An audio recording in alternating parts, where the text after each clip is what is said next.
नमस्कार, मैं हूं रविकांत। स्वागत है आप सबका। हरियाणा और जम्मू कश्मीर के चुनाव संपन्न हो गए। हरियाणा में ऐसी उम्मीदें जताने की कोशिश हो रही थी कि कांग्रेस की वापसी हो रही है, लेकिन ऐसा नहीं हुआ और भाजपा तीसरी बार वहाँ सरकार में आई। लोगों ने भाजपा में ही विश्वास जताया और हरियाणा प्रांत बनने के बाद ये पहली बार है कि भाजपा लगातार तीसरी बार सत्ता में आए। एक ही पार्टी लगातार 3 बार सत्ता में इससे पहले अभी नहीं आई थी और विगत 2 बार जो भाजपा सत्ता में आई पहले, उससे अच्छे मार्जिन और अच्छे प्रदर्शन के बाद तीसरी बार आई।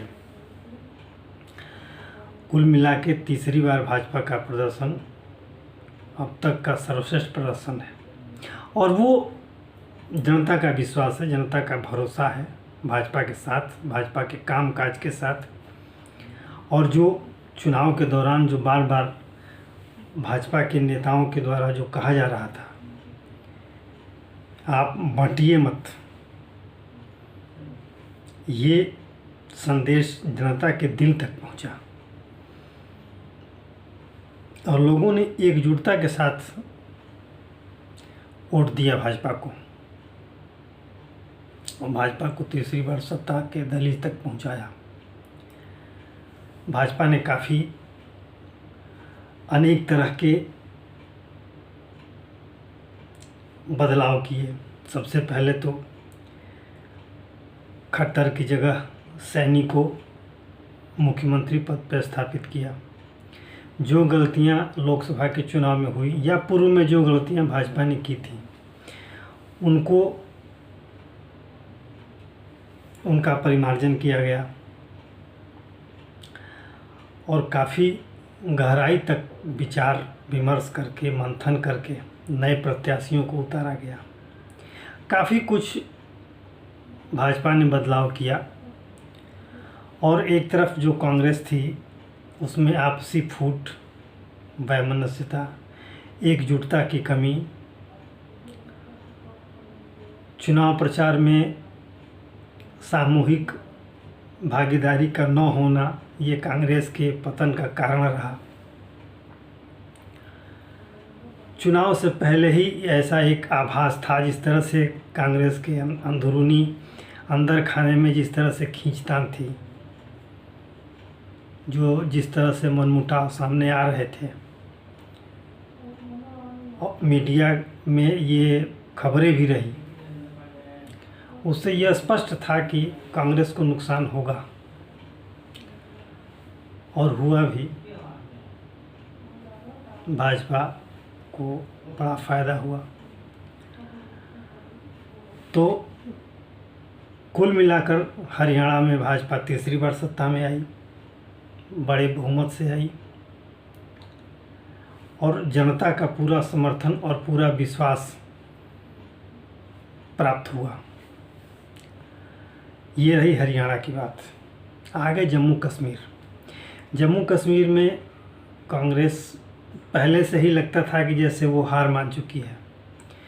वो नेशनल कॉन्फ्रेंस के पिछलग्गू की तरह वहाँ व्यवहार कर रही थी। अपने दम पर शायद वो निराश हो या कोई आशंका हो उसके मन में कि अपने दम पर हम चुनाव नहीं लड़ सकते, इसलिए नेशनल कॉन्फ्रेंस के साथ मिल करके और चुनाव लड़ी। फिर भी हाशिए पर रही और एक बार फिर जो राहुल गांधी का नेतृत्व है विफल रहा और उस विफलता में अगर आप जाएं तो अनेक तरह की बातें आएंगी। खैर वो मुद्दा नहीं है इस फिलहाल चर्चा का। कांग्रेस शायद उस लायक नहीं थी। कांग्रेस की अपनी कमजोरियां, अपने भीतर के अंतर्द्वंद, आपसी मनमुटाव वगैरह वगैरह। तो एक बार फिर बड़े उत्साह के साथ राहुल गांधी ने जो तैयारी की थी जीतने की, हरियाणा और जम्मू कश्मीर, हरियाणा में तो असफल रहे और जम्मू कश्मीर में बिल्कुल ही हाशिए पर चले गए। एक बार फिर असफलता की कड़ियाँ जो जुड़ती जा रही हैं उनके साथ एक कड़ी और जुड़ी, हरियाणा और जम्मू कश्मीर की असफलता। जो जम्मू कश्मीर में नेशनल कॉन्फ्रेंस को सत्ता मिली है, वो उसमें निश्चित रूप से नेशनल कॉन्फ्रेंस की अपनी बड़ी भूमिका है। हालांकि भाजपा सबसे बड़ी पार्टी के रूप में वहाँ उभरी है, सीटों के रूप में नहीं लेकिन वोटों के प्रतिशत के रूप में सबसे बड़ी पार्टी भाजपा वहाँ उभरी है। भाजपा को वहाँ सबसे ज़्यादा 26% वोट मिले हैं। सीटें भले 29 मिली हैं लेकिन सबसे ज़्यादा वोट भाजपा को ही मिले हैं। और भाजपा अब लगातार वहाँ एक स्थापित पार्टी के रूप में बन चुकी है।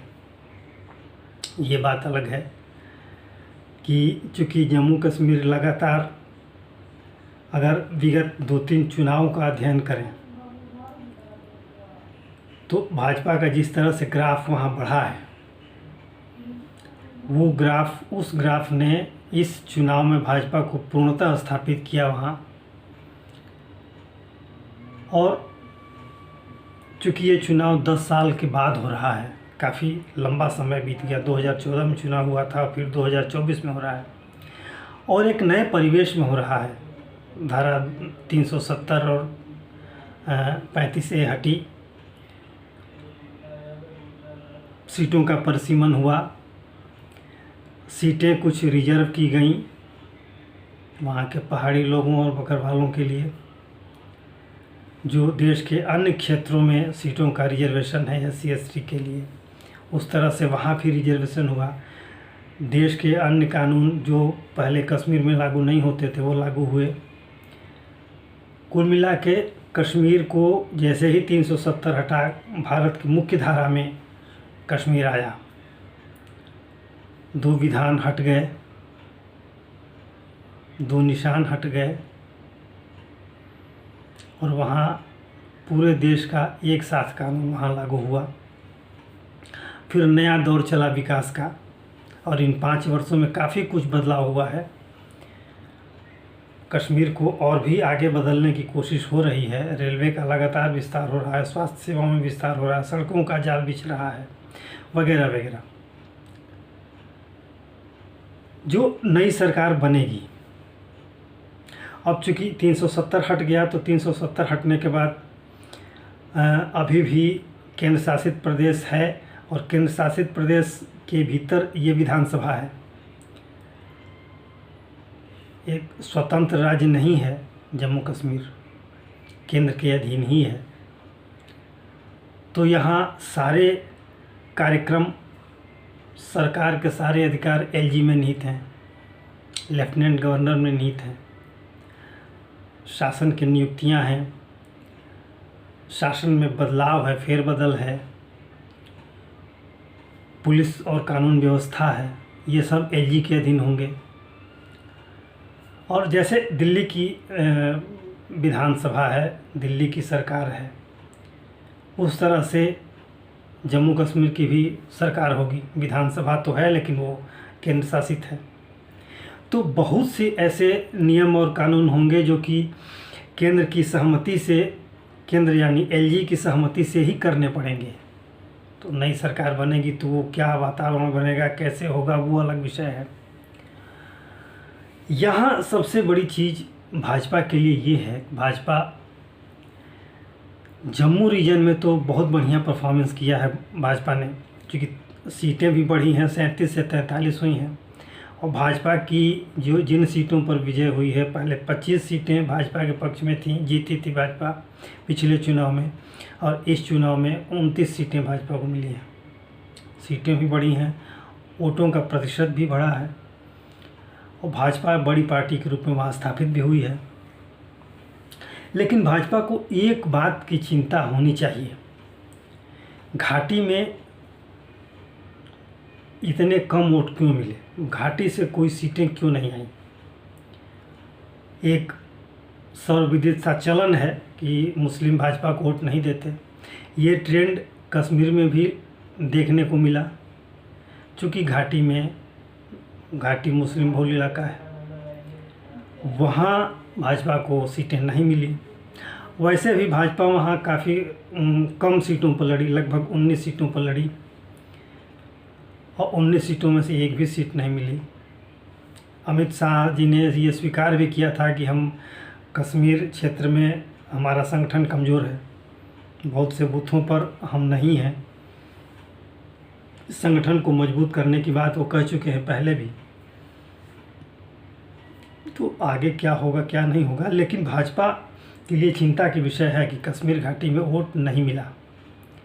और क्या पूरे देश में जिस तरह से एक ट्रेंड चलता है कि मुस्लिम आम तौर पे भाजपा को वोट नहीं देते, तो क्या ये कश्मीर में भी चलेगा? अगर ऐसा है तो फिर आगे अगर भाजपा चाहेगी कि वो सत्ता में आए, तो सबसे बड़ी विफलता कश्मीर वैली ही होगी। तो वहाँ की जो मुस्लिम आबादी है, क्या भाजपा ये विश्वास दिला पाएगी? और जैसा इस चुनाव प्रचार में भी दिखा, बहुत से पत्रकारों ने वहाँ के लोगों से मुलाकात करके और उनकी बातों को जानने की कोशिश की, उनका मत जानने का कोशिश किया, लेकिन भाजपा के प्रति उत्सुकता उतनी नहीं दिखी जितनी अन्य पार्टियों के प्रति दिखी।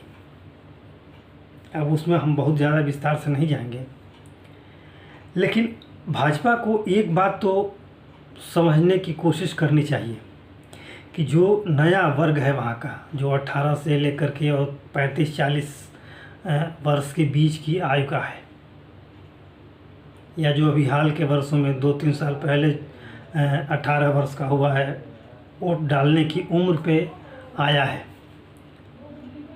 उसको आप देखिए पिछले 90 के दशक से लेकर के और आज तक जो माहौल कश्मीर का रहा, भारत के खिलाफ, दिल्ली के खिलाफ और पाकिस्तान परस्ती, अलगाववादियों का दबाव, अलगाववादियों का डर, हिंसा का दौर, पत्थरबाजी, छोटे छोटे बच्चों के हाथ में पत्थर थमाए जाते थे और पत्थर मारने को प्रेरित किया जाता था। जुमे की नमाज के बाद जो तकरीरें होती थीं, उसमें काफ़ी कुछ उन युवाओं को, छोटे छोटे बच्चों को उकसाया जाता था और अनर्गल प्रलाप होते थे, आडंबरपूर्ण बातें होती थीं, देश विरोधी नारे लगते थे, देश के खिलाफ बातें की जाती थी और वहाँ के जन समुदाय को भड़काया जाता था, खासतौर से युवाओं को। तो इस दौर को देखते हुए ये युवा बड़े हुए हैं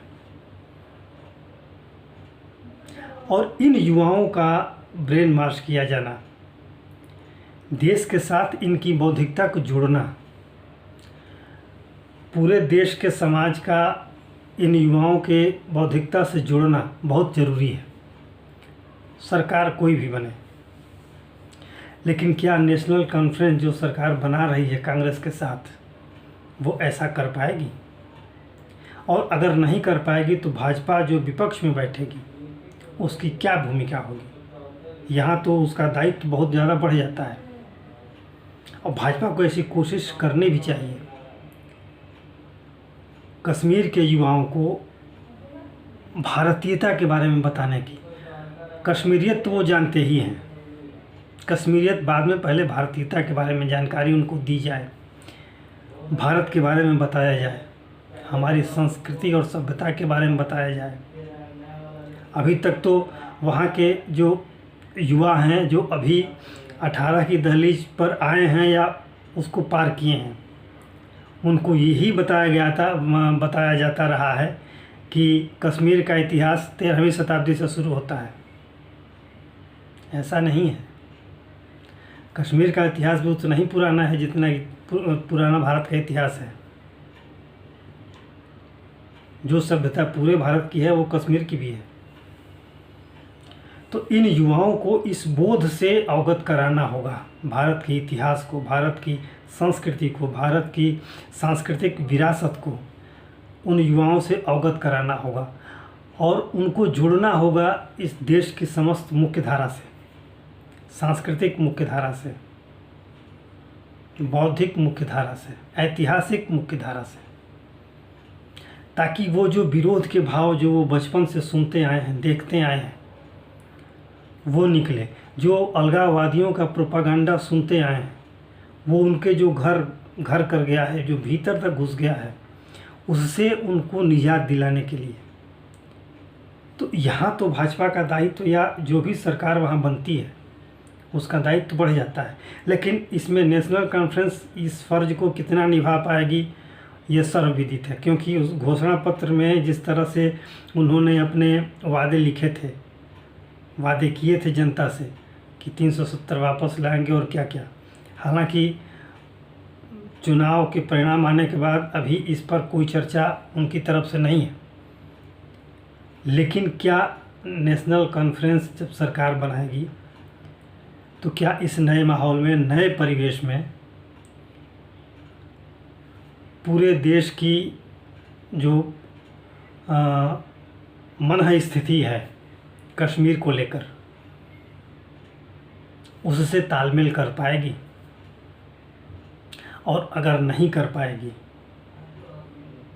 तो भाजपा के लिए ये दायित्व और बढ़ जाएगा विपक्ष में रहते हुए कि वो बार बार इस बात को वॉच करेगी, इसकी निगरानी करेगी कि जो उकसावे वाली कार्रवाई है जो अब तक कश्मीर में होती आई है 370 हटने से पहले, वो अब न हो। भाजपा के दायित्व तो लगता है जैसे सरकार के दायित्व से ज़्यादा हो जाएंगे विपक्ष में बैठने के बाद, और निगरानी बढ़ जाएगी। तो क्या होगा, अब तो ये अब एक नया आयाम शुरू होने वाला है कश्मीर में, नई विधा, नया सवेरा हुआ है जिसमें 370 का नामो निशान नहीं है, 35A का नामो निशान नहीं है। तो अब आगे क्या होगा, सरकारें कैसे काम करेंगी, केंद्र का तालमेल क्या होगा कश्मीर की नई सरकार से, वो आने वाला समय तय करेगा। लेकिन भाजपा का व्यवहार कश्मीर वैली में क्या होगा, और भाजपा वहाँ के हिंदुओं को किस तरह से फिर वापस लाने पर किस तरह से सरकार पर वहाँ की दबाव बनाती है, सरकार को किस तरह से प्रेरित करती है कि वो जो हिंदू पलायित कर गए हैं कश्मीर से वो कैसे आएँ, कैसे बसाया जाए उनको। तो ये नए दायित्व हैं, नई जिम्मेदारियां हैं और नए तारतम्य हैं, नए समीकरण हैं। उस पर कश्मीर कैसे आगे बढ़ता है ये देखने वाली बात होगी। तो आज के लिए इतना ही। आपसे अनुरोध है कि इस वीडियो को आप देखें, शेयर करें, लाइक करें और सब्सक्राइब जरूर करें। धन्यवाद।